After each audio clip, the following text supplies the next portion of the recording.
중국이 한국에 황당한 요구를 하고 있습니다. 한국발 항공편을 통해 중국에 가려면 72시간 내 2개의 지정 의료관에서 한 차례씩 검사를 받고 2차 검사의 경우 항공기 탑승 전 36시간 내 검사를 진행한 뒤에 이를 입증할 수 있는 서류를 소지하고 있어야 한다고 통보했습니다. 게다가 주한 중국 대사관과 총영사관에서 발급한 HS 건강 QR코드나 건강상태 성명서를 제출해야 한다고 말하고 있는데요. 코로나19의 발원지인 중국이 세계에서 가장 효율적으로 코로나19를 통제하는 한국에 대한 규제를 강화하고 있는 황당한 상황이 연출되고 있습니다. 이뿐만이 아닙니다. 중국 유명 게임 회사가 제작한 모바일 게임에서 한복 캐릭터를 추가했고, 이를 본 중국 이용자들은 한복은 조선족 의상이다, 조선족은 중국인이기 때문에 한복은 중국 것이다 라는 황당한 발언을 쏟아냈는데요. 여기서 더 충격적인 것은 이를 본 한국인 네티즌들이 강하게 반발해 논란이 되자 해당 게임을 만든 중국 회사도 하나의 중국 기업으로서 우리와 조국의 입장은 늘 일치한다 라며 중국인 이용자들의 편에 섰습니다. 결국 한국인들의 거센 항의가 계속되자 중국 게임사는 한복 아이템을 삭제하고 환불 조치를 내렸고, 그 이후에도 상황이 나아질 기미가 보이지 않자 지난 5일 아예 한국 서비스를 종료하겠다고 선언했습니다. 회사 측은 한국에서 중국을 모욕하는 급진적인 여론을 여러 차례 쏟아냈다, 우리의 한계를 넘어버렸다, 중국 기업으로서 우리는 이러한 언론과 행위를 단호히 배격하고 국가의 존엄성을 수호한다 라며 한국의 전통 의상에 중국의 영향을 많이 받았다고 주장하는 한 중국 블로그 게시물을 회사 공지문에 덧붙이며 끝까지 한국을 자극하고 있습니다. 서해에서는 중국 어선이 하루에 334척까지 출현해 집단 침범을 일삼는가 하면 해양 대체수 조절을 전혀 신경도 쓰지 않은 채 꽃게를 싹쓸이해가고 있습니다.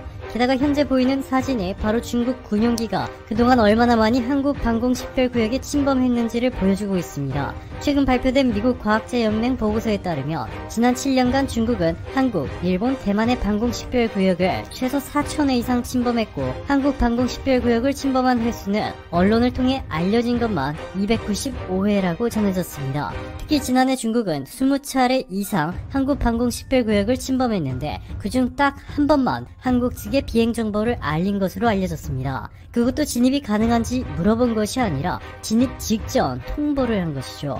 자, 그런데 이제는 더 이상 5년 전 한국이 아닙니다. 중국의 불법 어선들은 물론이고 한국 방공 식별구역을 제집 드나들듯 넘나드는 중국군 전투기까지 바짝 긴장할 만한 일이 한국에서 벌어지고 있습니다. 한국 4개의 섬, 제주도, 흑산도, 백령도, 그리고 울릉도가 불침 항모로 변신 중이라는 소식 때문인데요. 한국 해병대는 우리나라에는 불패의 신화를 창조하고 있는 3척의 불침 항공모함이 있다. 1번 함은 독도이고 2번 함은 제주도다.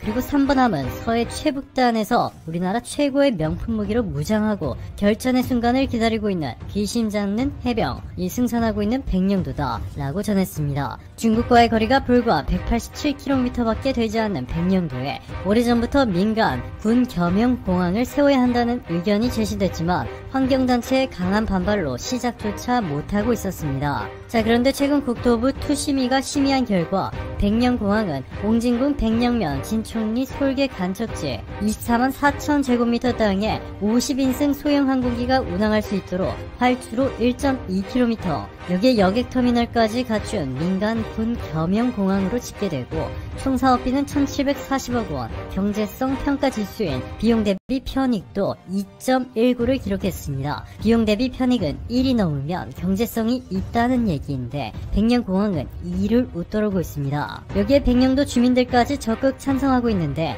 그동안 백령도 공항 추진에 계속해서 불바된 것이 외국 특정 세력이 스파이 활동을 통해 막으려 했고, 그 배경에는 중국이 있다는 의견까지 등장하기 시작했습니다. 그만큼 백령도 군 공항에 중국에는 상당히 위협적인 존재가 될 것이기 때문이죠. 결국 국토부 투심위는 바로 이틀 전 심의를 통과시켰고 올해부터 착공을 시작해 2025년 준공을 목표로 국토부가 건설을 추진했습니다. 군사작전 수행에 차질이 예상된다며 반대 입장을 취했던 국방부도 백령도 주민들의 적극적인 설득에 찬성으로 돌아섰습니다. 백령도의 장군수는 여객선으로 편도 4시간이나 걸리는 원거리 항로와 높은 여객선 결항률 등으로 불편을 겪는 주민들, 국내외 관광객 유치를 위해서라도 백령공항 건설은 조속히 추진돼야 한다. 백령공항은 군 작전 능력 제고와 국토 균형 개발뿐만 아니라 접경 지역의 영토 주권 확립을 위해 반드시 필요한 사업이다 라고 전했습니다. 흑산도 공항도 중국의 엄청난 위협이 되고 있습니다. 국토교통부가 2023년 건립 예정인 흑산공항은 총 사업비 1833억 원 규모로 문재인 대통령의 대선 공약이자 이낙연 더불어민주당 대표의 전남도지사 시절 핵심 사업이기도 합니다. 다도해 해상국립공원의 소형 공항을 조성하는 이 사업을 중국이 두려워하고 있는 것은 바로 흑산도가 중국이 보유한 함대 중 가장 강력하다고 평가받고 있는 중국의 유일한 자존심이죠. 중국 북경 함대의 길목에 놓여있는 섬이기 때문입니다. 흑산도 주민들도 강력하게 공항 건설 추진 의사를 밝히고 있어 사업 추진 속도에 탄력을 받고 있는데요. 여기에 제주도 해군기지와 제2공항까지 완성되게 되면 한반도 서부라인 전체를 백령도, 흑산도 그리고 제주도가 완벽하게 호위하는 불침항모의 역할을 하게 될 것으로 전망되고 있습니다.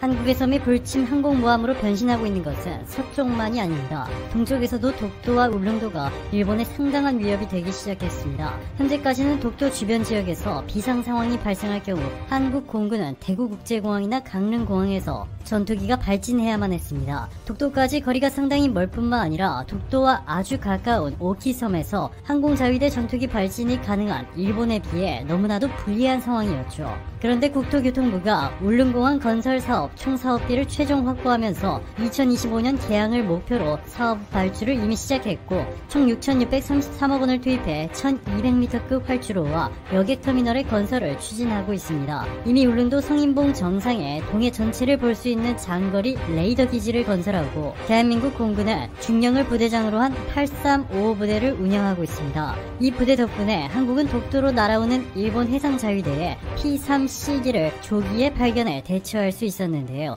레이더 기지에 이어 공항까지 갖추게 되면 한국의 국방력은 상상을 초월할 만큼 더 강력해집니다. 지금까지는 강릉이나 대구 공군기지에서 이륙한 전투기가 독도 영공에서 작전을 수행했는데 너무나도 긴 거리 탓에 이들이 독도에서 작전을 수행할 수 있는 시간은 고작 10분을 넘기지 못했습니다. 특히 F5와 같은 경량 전투기나 한국이 독자 개발에 성공한 T-50 고등훈련기는 탑재할 수 있는 연료의 양이 적어 독도 영공에 도달할 수 있는 순간 즉시 돌아와야 추락을 면할 수 있을 정도였습니다. 제대로 된 작전을 독도에서 수행하려면 매번 F-15K나 KF-16과 같은 중대형 전투기를 이륙시켜야 하는데 1년 365일 작전을 수행하려면 너무나도 큰 세금을 쏟아 부어야 하죠. 하지만 울릉도에 공항이 생겨 독도와 주변 지역 방어용으로 활용되면 그야말로 완벽한 불침항모로 거듭나게 됩니다. 해군 항공부대인 6여단도 이 울릉도 공항에서 P-3C를 이륙시켜 동해에 출몰하는 일본 잠수함을 쉽게 추적할 수 있게 됩니다. 아시아의 패권은 일본의 것이라 외치며 최근 60조 원 이상을 국방비에 쏟아부은 일본이 그야말로 비상사태에 빠져버렸습니다. 2021년 한국 국방 예산에 52조 9,174억 원보다 무려 8조 원이나 더 지출했는데 아시아 패권을 잡기는커녕 6천억 원짜리 울릉도 공항과 최근 한국 방위사업청이 발표한 한국형 항공모함 때문에